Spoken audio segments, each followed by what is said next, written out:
কুরবানি হবে তার জন্য, আল্লাহর জন্য ইখলাসের সাথে হবে।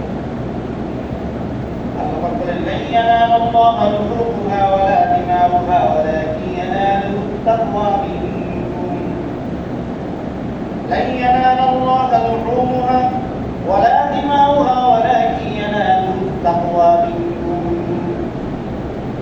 আল্লাহ তাআলার কাছে কুরবানি রক্ত গোশত কিছুই পৌঁছায় না, পৌঁছায় শুধুমাত্র তোমাদের তাকওয়া, দিলের অবস্থাটা আল্লাহ তাআলা দেখেন। আল্লাহ তাআলা বলেন যে আমি কুরবানি আদেশ করেছি, আমার হুকুম পালনকে তোমরা কুরবানি করো, আমার গোশতের প্রয়োজন নাই, রক্তের প্রয়োজন নাই, এগুলো কিছুই আমার কাছে পৌঁছায় না। তোমার গোশত তোমার কাছেই থাকুক, শুধু তোমার দিলটাকে আমাকে দিয়ে দাও, আর আমি ওই দিল দেখে দেখে তোমার সব তোমার পুরস্কার দিয়ে দেবো। সুবহানাল্লাহ।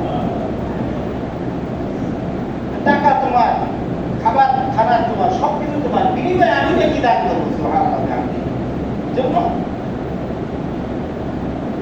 যে যত বড় কুরবানি করেন না কেন, যত দামি কুরবানি করেন না কেন, আগে কিন্তু ঠিক করতে হবে, আগে দিল ঠিক করতে হবে। বলেন কি ইয়ানালুহু তাকওয়া মিনকুম। আল্লাহ এই কথা বলছেন যে আমি তোমাদের বাহ্যিক সিরাত সুরত দেখি না, কার পশু কত মোটা দাদা, কত বড়, কত লক্ষ টাকা দামে, বাহ্যিক এগুলো আমি দেখি না। কে কোন বংশের, কে কোন মর্যাদা, বাহ্যিক সিরাত সুরত তারা কারা এই সুন্দর দেখে আপনার আমার কাছে নাই। ওয়ালাকিন ইয়ানালুহু তাকওয়া মিনকুম ইন্নাল্লাহা লা ইয়ানজুরু ইলা সুওয়ারিকুম ওয়া আ'মালিকুম ওয়ালাকিন ইয়ানজুরু ইলা কুলুবিকুম ওয়া আ'মালিকুম। আল্লাহ রাব্বুল আলামিন তোমাদের অন্তরের অবস্থা, তাকওয়া দেখে তোমাদের আমল দেখে।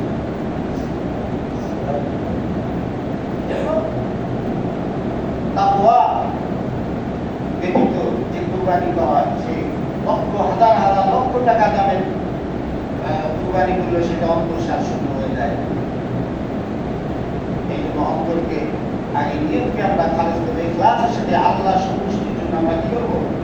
কুরবানি করবো। আল্লাহ পাকের সন্তুষ্টি, আল্লাহর মুহাব্বতে, আল্লাহর ভালোবাসায়, আল্লাহর মুহাব্বতে, আল্লাহর ভালোবাসায়, আল্লাহ পাকের আযাবের ভয়ে হযরত ইব্রাহিম খলিলুল্লাহ সুন্নতের অনুসরণ করে তাকে কুরবানি করছে।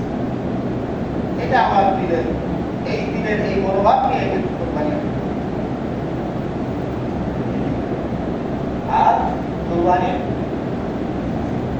কর্মকথাই হলো যে ইসলামের জন্য, আল্লাহর জন্য সর্বোচ্চ ত্যাগ স্বীকার করা, আল্লাহর জন্য সর্বোচ্চ ত্যাগ স্বীকার করা।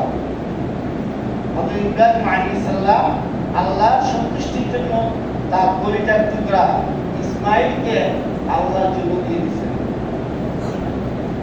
আল্লাহর জন্য দিয়ে দিয়েছেন, আল্লাহ পাক পরীক্ষা দিয়েছেন। আল্লাহ রাব্বুল আলামিন আমাদের এই পরীক্ষা নিতে চান। ইন্না হাযা লাহুয়াল বালাগুল মুবিন। ঘটনার মধ্যে আল্লাহ পাক বলেছেন যে এটা একটি বড় পরীক্ষা ছিল। কত বড় পরীক্ষা! নিজের সন্তানকে আল্লাহর জন্য সে কুরবানি করে দিচ্ছে, এটা কত বড় পরীক্ষা!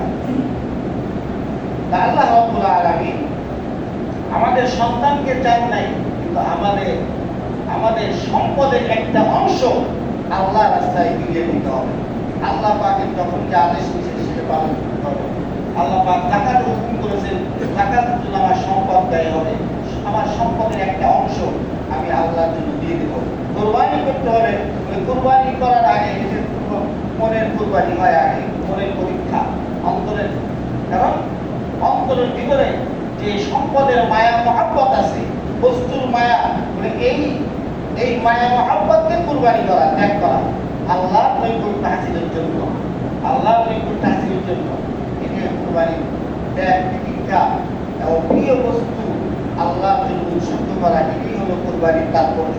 ত্যাগ, প্রতিজ্ঞা ও প্রিয় বস্তু আল্লাহ পাকের সন্তুষ্টি লাভের জন্য কি করা? উৎসর্গ করা। এটা হলো কুরবানির তাৎপর্য। আমরা আমাদের জীবনের সকল ক্ষেত্রে আমরা যেন আল্লাহ তাআলার হুকুমের সামনে নিজেকে সঁপে দিতে পারি, পরিপূর্ণভাবে কমপ্লিট সারেন্ডার আত্মসমর্পণ করতে পারি, তবেই কুরবানি, এই কুরবানির শিক্ষা যে জীবনের সকল ক্ষেত্রে সকল পর্যায়ে আল্লাহ তাআলার সামনে কি করা, আল্লাহ তাআলার সামনে সমর্পণ করা, আত্মসমর্পণ করা, আল্লাহ তাআলার সামনে সম্পূর্ণভাবে সারেন্ডার করা, প্রত্যেকটা হুকুম পালনের ক্ষেত্রে আল্লাহর হুকুমকে প্রাধান্য দেওয়া। আল্লাহ তাআলা আমাদের সকলকে সেই তৌফিক দান করেন। কুরবানি যেখানে আল্লাহ তাআলা আদেশ করেছেন, সেখানে আল্লাহ তাআলা দুইটি আদেশ করেছেন একসাথে, কিন্তু প্রথম আদেশটা অনেকেই পালন করি না, দ্বিতীয়টা পালন করি। সূরাতুল কাউসারের মধ্যে দ্বিতীয়টা আল্লাহ কি বলেছেন? আসাল্লি লিরাব্বিকা ওয়ানহার, কি আদেশ করেছেন? প্রথম কি করেছেন? নামাজের আদেশ, দ্বিতীয় কি করেছেন? কুরবানির আদেশ। তার মানে কি প্রথম কি করি না,